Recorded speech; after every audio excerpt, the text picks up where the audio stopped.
Everything the blind woman had told Harry she'd seen was undeniably real. Whatever inner eye Norma Payne possessed, that extraordinary skill that allowed her to scan the island of Manhattan from the Broadway Bridge to Battery Park, and yet not move an inch from her tiny room on 75th, that eye was as sharp as any knife juggler's. Here was the derelict house on Ridge Street, with the smoke stains besmirching the brick. Here was the dead dog that she'd described, lying on the sidewalk as though asleep, but that it lacked half its head. Here, too, if Norma was to be believed, was the demon that Harry had come in search of, the shy and sublimely malignant Chechat. The house was not, Harry thought, a likely place for a desperado of Chechat's elevation to be in residence, though the infernal brethren could be a loutish lot. To be certain, it was Christian propaganda which sold them as dwellers in excrement and ice. The escaped demon was more likely to be downing fly eggs and vodka at the Waldorf Astoria than concealing itself amongst such wretchedness. But Harry had gone to the blind clairvoyant in desperation, having failed to locate Chechat by any means conventionally available to a private eye, such as himself. He had admitted to her, responsible for the fact that the demon was loose at all. It seemed he'd never learned, in his all too frequent encounters with the Gulf and its progeny, that hell possessed a genius for deceit. Why else had he believed in the child that had tottered into view just as he'd leveled his gun at Chechat? A child, of course, which had evaporated into a cloud of tainted air as soon as the diversion was redundant and the demon had made its escape. Now, after almost 3 weeks of vain pursuit, it was almost Christmas in New York, season of goodwill and suicide. Streets thronged, the air like salt in wounds, mammon in glory. A more perfect playground for Chechat's despite could scarcely be imagined. Harry had to find the demon quickly, before it did serious damage.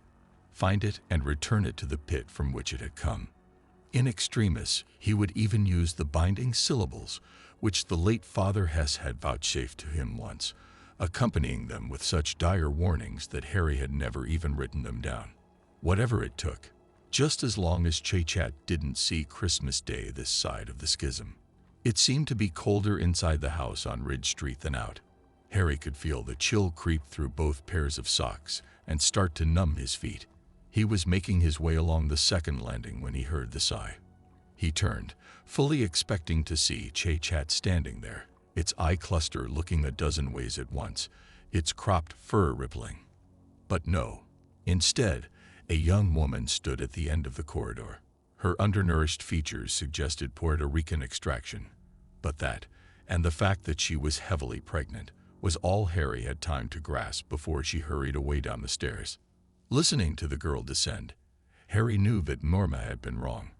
If Chechat had been here, such a perfect victim would not have been allowed to escape with her eyes in her head. The demon wasn't here, which left the rest of Manhattan to search.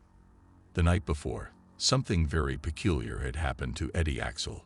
It had begun with his staggering out of his favorite bar, which was 6 blocks from the grocery store he owned on 3rd Avenue. He was drunk and happy, and with reason.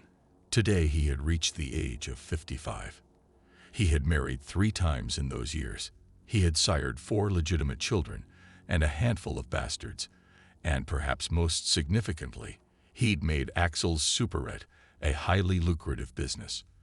All was well with the world. But Jesus, it was chilly. No chance, on a night threatening a second ice age, of finding a cab. He would have to walk home.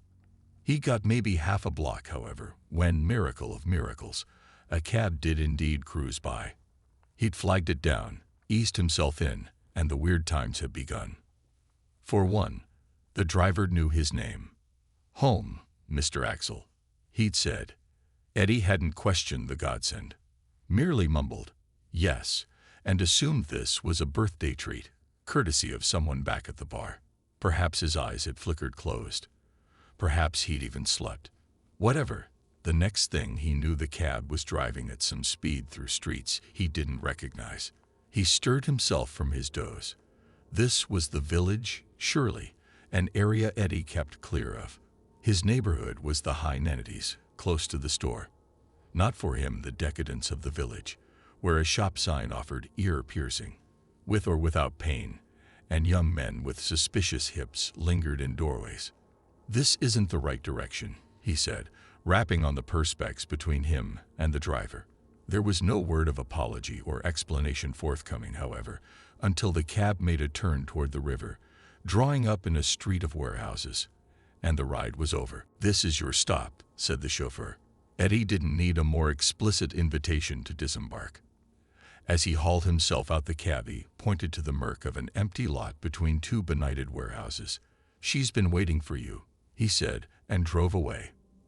Eddie was left alone on the sidewalk. Common sense counseled a swift retreat, but what now caught his eye glued him to the spot. There she stood, the woman of whom the cabbie had spoken, and she was the most obese creature Eddie had ever set his sight upon. She had more chins than fingers, and her fat, which threatened at every place to spill from the light summer dress she wore, gleamed with either oil or sweat. "Eddie," she said. Everybody seemed to know his name tonight. As she moved toward him, tides moved in the fat of her torso and along her limbs. "Who are you?" Eddie was about to inquire, but the words died when he realized the obesity's feet weren't touching the ground. She was floating. Had Eddie been sober, he might well have taken his cue then and fled, but the drink in his system mellowed his trepidation. He stayed put. "Eddie," she said. "Dear Eddie, I have some good news and some bad news. Which would you like first?" Eddie pondered this one for a moment. "The good," he concluded. "You're going to die tomorrow," came the reply, accompanied by the tiniest of smiles. "That's good," he said. "Paradise awaits your immortal soul," she murmured. "Isn't that a joy? So what's the bad news?" She plunged her stubby-fingered hand into the crevasse between her gleaming tits. There came a little squeal of complaint, and she drew something out of hiding. It was a cross between a runty gecko and a sick rat, possessing the least fetching qualities of both. Its pitiful limbs pedaled at the air as she held it up for Eddie's perusal. "This," she said, "is your immortal soul." She was right, thought Eddie. The news was not good. "Yes," she said. "It's a pathetic sight, isn't it?" The soul drooled and squirmed as she went on. "It's undernourished. It's weak to the point of expiring altogether." "And why?"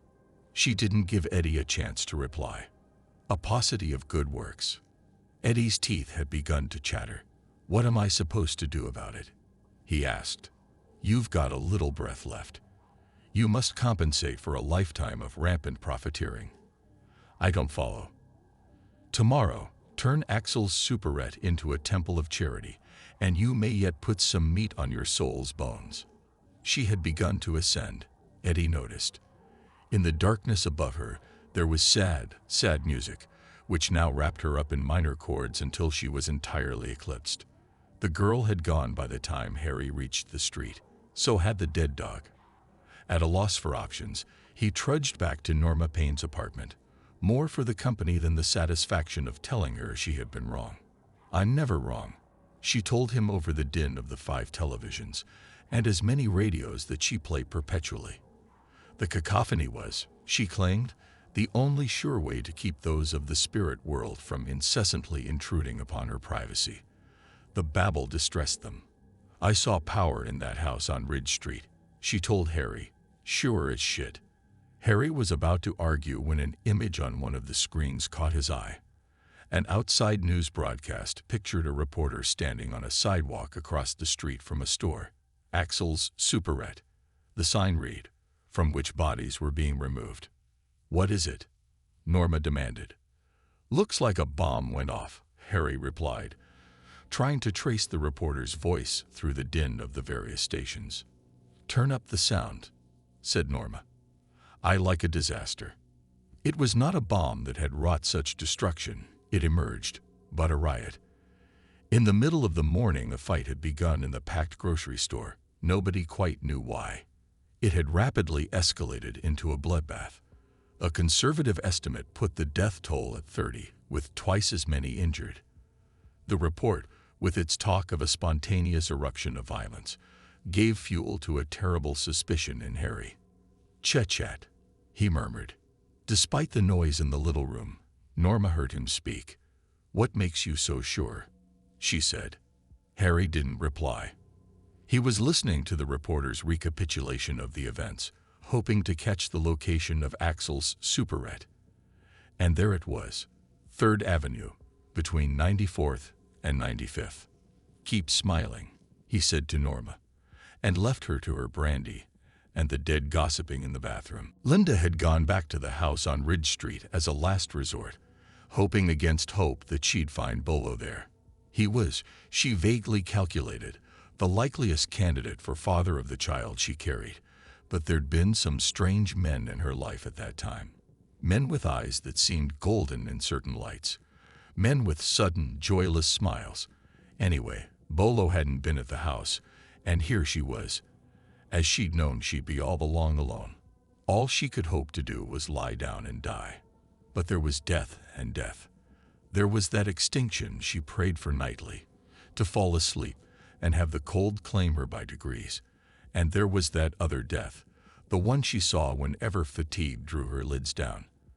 A death that had neither dignity in the going nor hope of a hereafter. A death brought by a man in a gray suit whose face sometimes resembled a half-familiar saint, and sometimes a wall of rotting plaster.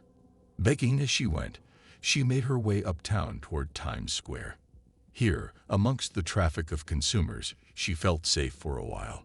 Finding a little deli, she ordered eggs and coffee, calculating the meal so that it just fell within the begged sum. The food stirred the baby. She felt it turn in its slumber, close now to waking. Maybe she should fight on a while longer, she thought. If not for her sake, for that of the child. She lingered at the table, turning the problem over, until the mutterings of the proprietor shamed her out onto the street again. It was late afternoon, and the weather was worsening. A woman was singing nearby, in Italian, some tragic aria, tears close. Linda turned from the pain the song carried, and set off again in no particular direction. As the crowd consumed her, a man in a gray suit slipped away from the audience that had gathered around the street corner diva, sending the youth he was with ahead through the throng to be certain they didn't lose their quarry. Marchetti regretted having to forsake the show. The singing much amused him. Her voice, long ago drowned in alcohol, was repeatedly that vital semitone shy of its intended target. A perfect testament to imperfectibility, rendering Verdi's high art laughable, even as it came within sight of transcendence. He would have to come back here when the beast had been dispatched. Listening to that spoiled ecstasy brought him closer to tears than he'd been for months, and he liked to weep. Harry stood across 3rd Avenue from Axel's superette and watched the washers. They had gathered in their hundreds in the chill of the deepening night, to see what could be seen. Nor were they disappointed. The bodies kept coming out, in bags, in bundles. There was even something in a bucket. Does anybody know exactly what happened? Harry asked his fellow spectators. A man turned, his face ruddy with the cold. "The guy who ran the place decided to give the stuff away," he said, grinning at this absurdity. "And the store was fucking swamped. Someone got killed in the crush. I heard the trouble started over a can of meat," another offered. "Somebody got beaten to death with a can of meat." This rumor was contested by a number of others. All had versions of events. Harry was about to try and sort fact from fiction when an exchange to his right diverted him. A boy of 9 or 10 had buttonholed a companion. "Did you smell her?" He wanted to know. The other nodded vigorously. "Gross, huh?" the first ventured. "Smelled better shit," came the reply, and the two dissolved into conspiratorial laughter. Harry looked across at the object of their mirth. A huge, overweight woman, underdressed for the season, stood on the periphery of the crowd and watched the disaster scene with tiny, glittering eyes. Harry had forgotten the questions he was going to ask the watchers.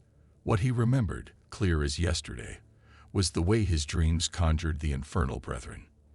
It wasn't their curses he recalled, nor even the deformities they paraded. It was the smell off them, of burning hair and halitosis, a veal left to rot in the sun. Ignoring the debate around him, he started in the direction of the woman. She saw him coming, the rolls of fat at her neck furrowing as she glanced across at him. It was Chit-Chat, of that Harry had no doubt, and to prove the point, the demon took off at a run, the limbs and prodigious buttocks stirred to a fandango with every step. By the time Harry had cleared his way through the crowd, the demon was already turning the corner into 95th Street, but its stolen body was not designed for speed, and Harry rapidly made up the distance between them. The lamps were out in several places along the street, and when he finally snatched at the demon and heard the sound of tearing, the gloom disguised the vile truth for fully 5 seconds until he realized that Chit-Chat had somehow sloughed off its usurped flesh, leaving Harry holding a great coat of ectoplasm, which was already melting like overripe cheese. The demon, its burden shed, was away, slim as hope and twice as slippery. Harry dropped the coat of filth and gave chase, shouting Hess's syllables as he did so. Surprisingly, Chit-Chat stopped in its tracks and turned to Harry. The eyes looked all ways but heavenward. The mouth was wide in attempting laughter. It sounded like someone vomiting down an elevator shaft. "Words, d'amour," it said, mocking Hess's syllables.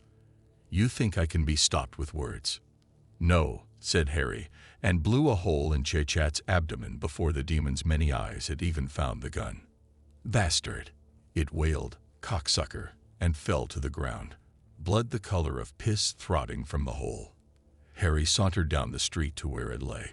It was almost impossible to slay a demon of Chit-Chat's elevation with bullets, but a scar was shame enough amongst their clan. Too, almost unbearable. "Don't," it begged when he pointed the gun at its head. "Not the face. Give me one good reason why not." "You'll need the bullets," came the reply. Harry had expected bargains and threats. This answer silenced him. "There's something going to get loose tonight, d'amour," Chit-Chat said. The blood that was pooling around it had begun to thicken and grow milky, like melted wax. "Something wilder than me." "Name it," said Harry. The demon grinned. "Who knows?" it said. "It's a strange season, isn't it? Long nights, clear skies. Things get born on nights like this, don't you find?" "Where?" said Harry, pressing the gun to Chit-Chat's nose. "You're a bully, d'amour," it said reprovingly. "You know that. Tell me." The thing's eyes grew darker. Its face seemed to blur. "South of here, I'd say," it replied. "A hotel."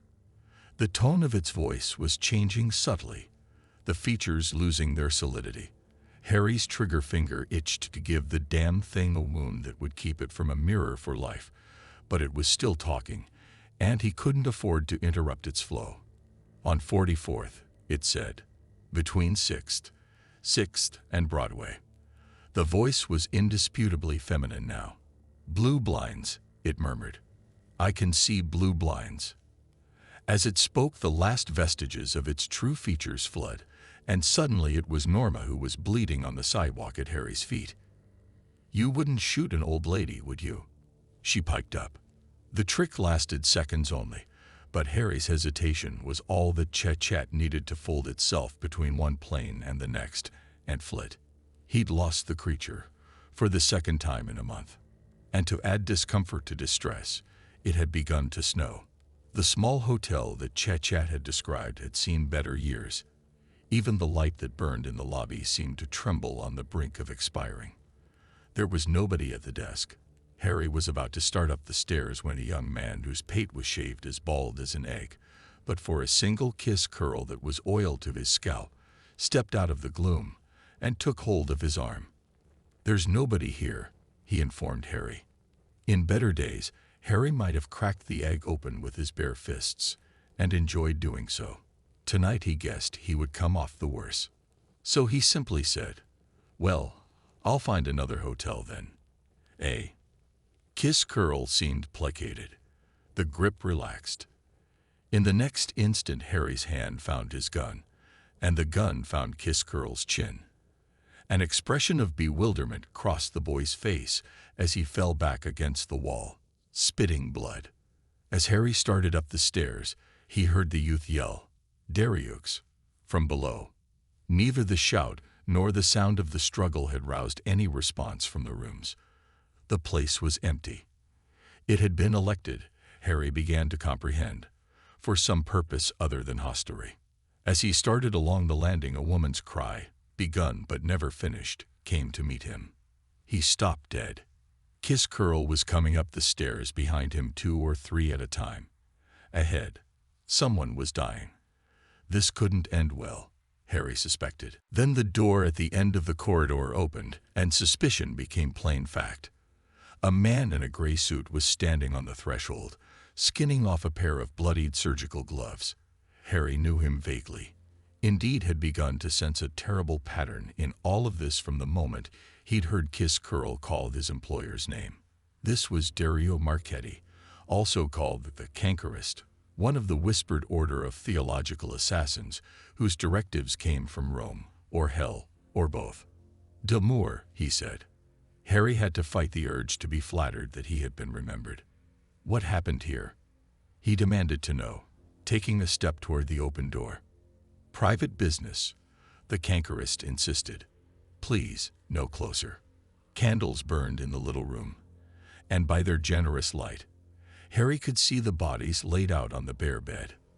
The woman from the house on Ridge Street and her child. Both had been dispatched with Roman efficiency. "She protested," said Marchetti, not overly concerned that Harry was viewing the results of his handiwork. "All I needed was the child." "What was it?" Harry demanded. "A demon." Marchetti shrugged. "We'll never know," he said. "But at this time of year, there's usually something that tries to get in under the wire. We like to be safe rather than sorry. Besides, there are those, I number myself amongst them, that believe there is such a thing as a surfeit of messes." "Messes," said Harry. He looked again at the tiny body. "There was power there, I suspect," said Marchetti. "But it could have gone either way. Be thankful, D. Moore. Your world isn't ready for revelation." He looked past Harry to the youth, who was at the top of the stairs. "Patrice, be an angel, will you bring the car over? I'm late for Mass." He threw the gloves back onto the bed. "You're not above the law," said Harry. "Oh, please," the Cankerist protested. "Let's have no nonsense. It's too late at night." Harry felt a sharp pain at the base of his skull and a trace of heat where blood was running. "Patrice thinks you should go home, Demure, and so do I." The knife point was pressed a little deeper. "Yes," said Marchetti. "Yes," said Harry. "He was here," said Norma, when Harry called back at the house. "Who?" "Eddie Axel, of Axel's Superette. He came through, clear as daylight. Dead. Of course dead. He killed himself in his cell. Asked me if I'd seen his soul." "And what did you say?" "I'm a telephonist, Harry. I just make the connections. I don't pretend to understand the metaphysics." She picked up the bottle of brandy Harry had set on the table beside her chair. "How sweet of you," she said. "Sit down. Drink. Another time, Norma, when I'm not so tired." He went to the door. "By the way," he said, "you were right. There was something on Ridge Street. Where is it now?" "Gone. Home. And Chechat. Still out there somewhere. In a foul temper. Manhattan's seen worse, Harry." It was little consolation, but Harry muttered his agreement as he closed the door. The snow was coming on more heavily all the time. He stood on the step and watched the way the flakes spiraled in the lamplight. No two, he had read somewhere, were ever alike. When such variety was available to the humble snowflake, could he be surprised that events had such unpredictable faces? Each moment was its own master, he mused, as he put his head between the blizzard's teeth, and he would have to take whatever comfort he could find in the knowledge that between this chilly hour and dawn, there were innumerable such moments, blind maybe, and wild and hungry, but all at least eager to be born.